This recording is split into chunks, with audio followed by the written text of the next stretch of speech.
एका गोष्टीमुळे ना आपल्याला खूप जास्त त्रास होतो, ती म्हणजे आपल्या स्वतःकडनं आणि मार्केटकडनं असणाऱ्या अपेक्षा.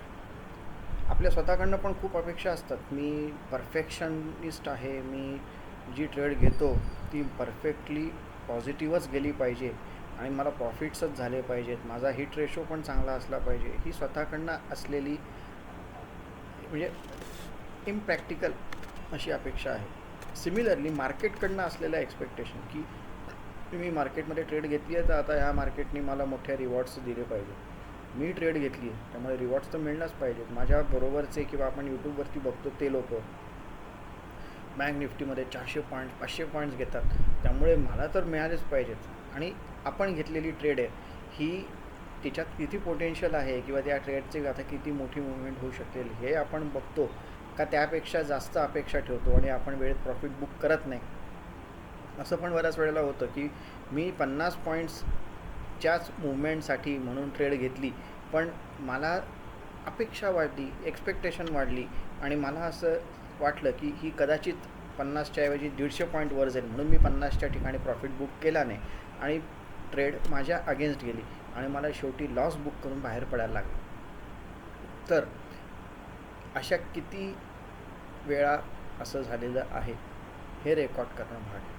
आपल्याला हे समजलं पाहिजे की रोज मार्केट एवढ्या मोठ्या मोठ्या मूव्स देत नाही.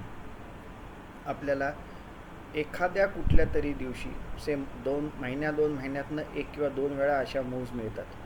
त्या दिवशी आपण जर त्या ट्रेडमध्ये असू तर आपण लकी आहोत. अदरवाईज आपल्याला जे आपण करतो आहोत ट्रेड, आपली जी फ्रिक्वेन्सी आठवड्यातनं 2-4 दिवस, त्या फ्रिक्वेन्सीमध्ये अशा ट्रेड्स मिळण्याची शक्यता खूप कमी आहे.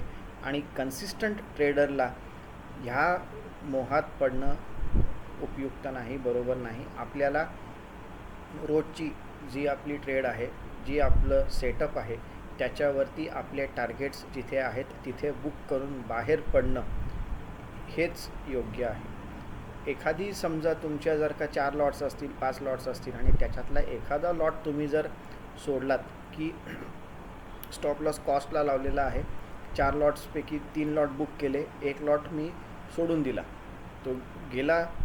जर वरती मोठ्या हे प्राइजेसपर्यंत गेला तर प्रॉफिट, अदरवाईज माझ्या स्टॉप लॉस माझा प्राईजला येऊन बसलेला आहे. लूज तरी मी काही करणार नाही, बाकी 3 लॉट्सचा प्रॉफिट माझ्या खिशात आहे.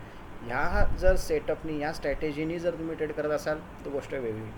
पण मोठ्या मूव्ज रोज मिळणार नाहीत, ही गाठ मारून घ्या मनाशी आणि त्या होपमध्ये त्या एक्सपेक्टेशनमध्ये बसू नका. मार्केट एवढा रोज मूव्ज देत नाही. आपल्याला रोज ज्या छोट्या 40 पॉईंट्सच्या 20-30 पॉईंटच्या मूव्ज मिळतात त्या घ्या आणि ते रूटीन बनवा. मोठ्या मूव्सच्या मागे पळण्यामध्ये काही अर्थ नाही. छोट्या छोट्या मूव्ज रोज कम्फर्टेबली जर आपल्याला घेता आल्या, दॅट इज इनफ.